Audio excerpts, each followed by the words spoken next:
Hey guys, wow, it's warm today, isn't it? My goodness. So the point of today's work is I'm going to be in this office in the boiling heat. I've got a little fan down here to try and keep me cool, and I am working on the software that will run the game show that we're spinning off from Question of Trek. You might have noticed recently that we haven't had an animation for Question of Trek, and basically this is a protest thing on my part. I'm angry with Paramount. They're not launching Paramount Plus properly in the UK. For the most part, they're not launching it in most of Europe at all. When it does arrive, it's going to not host most of the episodes of Strange New Worlds. We're getting 3 of them, while the Americans have already seen most of the series. And they're not communicating properly with the fans about why all this is happening. And as a topper off, they've cancelled the Destination Star Trek for the UK, but allowed it to go on in Germany. So we're getting partially Paramount Plus, and Germany isn't. Germany's getting a convention, and we aren't. What's going on? So we decided that since all of this is going on, and it's a complete farce, I am not going to use hours upon hours of my time creating a fan work that is essentially an advert for the show. So that's how it is at the moment. So we're not having any more animations until things get sorted out, and that's just how it is. So we decided that since I've got the extra time, we're going to bring forward a project that I've been considering for a while, and that is a spin-off of Question of Trek. We're going to call it Who Knows Who, and it's all about Doctor Who. But it's not going to be entirely like Question of Trek. Question of Trek is based a lot on personality quiz shows such as Question of Sport, where it's more a question and answer round. We're basing Who Knows Who a bit more on a kind of game show. It's a bit like Blockbusters.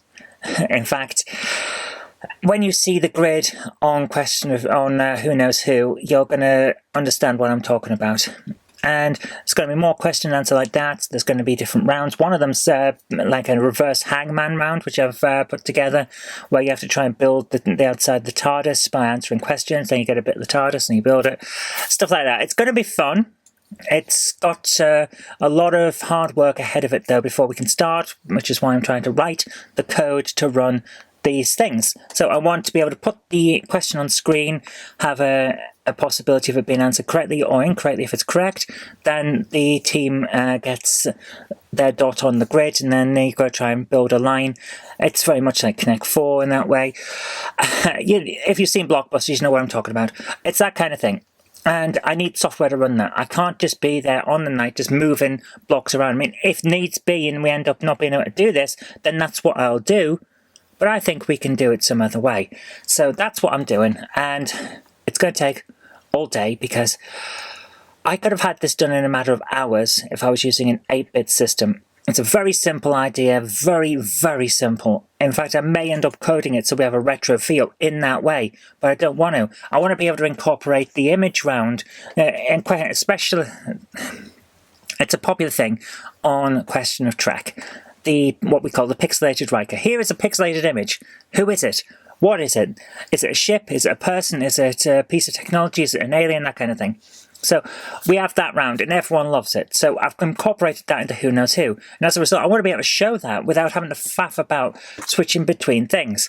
So if I can do that, then that would be great. And that means using modern coding. Modern coding sucks. The old style I adored. I was great with BASIC. I even could write in Fortran 95, do a little bit of C, and things like that. Well, C++. A little bit of, what was the other one I did? I used to know a little bit of Pascal, things like that. I could code, and it was fine. I've tried modern stuff. I can't even get to display an image because it requires all kinds of other stuff, like what's the resolution? What format is it in? Is it this? Is it that? Is it the other? It's so obnoxious, and I don't like it. But I will persevere, and that's what today's about. And then I get to do, as an end thing, tonight I get to do a little bit of Resident Evil on Game Hammer Live. That'll be fun. So I better get on, guys. I've waffled to you about the issues. Let's get on and see how I get through this. I hope I do. Yes, you can talk to your many fans. Hello, Jennifer. Hello. So this is Game Hammer. Hello, everybody. Jenny is here. I'm going to bring up the main screen. Yes. Beep, beep, beep. So, hello people. I am filming you for probably Zoe's vlog. How are you doing? Not too bad. And you know what? Come on onto the screen and say hi. Let me just move around a little bit. Jump around. Jump around. There is Jenny. Oh, wait a minute. Oh, sorry. I'm looking at the wrong camera. Yes. So, Do you wanna... I'm going to stop filming because it's really hard work. Well, guys, it's obvious from the fact that I'm wearing a different top now that it's taken quite a while to get the code working for this new show, Who Knows Who. However, rounds 1 to 4 are done, and round 5 will be done probably by the end of this evening. So I'm really happy with it and how it's come together. It's taken a lot of work. Annoyingly, it's taken a lot of work. It shouldn't have, because I tried writing it in Xcode to make an app that I could pass around to various people if I needed to switch out hosting duties, for example. It didn't work. So I moved over to Visual Studio on PC, and it was better, but still very cumbersome for what I was doing. And both Xcode and Visual Studio, there's a steep learning curve. And to be honest with you, I didn't want to have to learn a new programming language just to make what was clearly a very simple thing. So I decided, right, stop all of that, go back to old school. And I've written it in HTML with a little bit of CSS for some highlights and coloring, and a little bit of JavaScript. The code is a few K for the entire thing. It's amazing how small it is. Old school works. Got it working. So we have the show. We've got all of the show, all the rounds, except, like I say, for the last one, which is just going to be a counter on screen in big letters. I will get that done. It's going to be reasonably easy to do, but we'll see how long it takes. All I need is a button that says start, and that'll count down. So that shouldn't be too hard, and I'll see how it goes. Right, what else is there today? Well, I've got the Monday Book Club. My goodness, it's been a long time since we had the Monday Book Club. But there is a reason for saying that. I've got the Monday Club tonight, because that's what I do with Jen on a Monday. I'm filming this bit on a Monday. It was, what, Thursday last week when I did the first part that you've seen? Wow, it's taken a while. But it's coming together. But I want to talk about a few things that we've picked up, because Sir Patrick has sent... Whoa.